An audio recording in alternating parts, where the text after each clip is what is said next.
Montessori schools and toys are expensive. Before a child turns 3, parents could spend thousands of dollars just buying toys they hope will positively impact their child's overall development. How do I know? Because I've done this. In this video, I want to help you learn how to bring Montessori in your home without breaking the bank using these 3 tips. Tip number 1, change the environment. Whether it be in your kitchen, bedroom, washroom, or living room, you need to alter the way your environment looks so that it is appropriate to your child's development. This might look like providing them with child-sized furniture or adjusting the height level of appropriate items so they can have access to it. So for instance, what I've done in my home is provide my child with the child-sized furniture or furniture that require minimal assistance to access. So in the bedroom, something that I've loved having is our floor bed.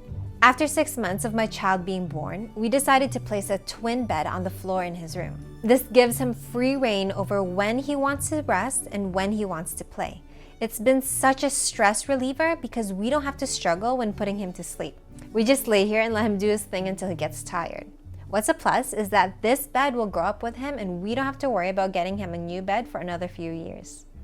Another one of my favorite is this IKEA kitchen hack I found on Pinterest. What's really cool is that it's functional, so my son can actually use the sink to wash his hands. And I even added a mini fridge that I put his milk in. We've been using this for 3 months now, and what I love is watching how my son's learned to get his milk on his own from his fridge or to get his plates, bowls, or cutlery from the cabinet. Tip number 2, manners and etiquette. Now this depends completely on your culture and your personal preference. When I'm saying manners and etiquette, I'm talking about teaching your child how to communicate in a socially acceptable manner. For instance, teaching them how to greet other people or introducing themselves to others. I emphasize teaching your child how to do this within your own home and not just when you're with other people. This gives them a chance to practice when not under pressure. Tip number 3, practical life activities. Practical life activities play such a huge role in your child's development. These activities are what prepares your child to be independent, many of which are also essential to developing their fine motor skills necessary for writing. A great alternative to buying your child flashy toys is providing them with activities that will teach them life skills.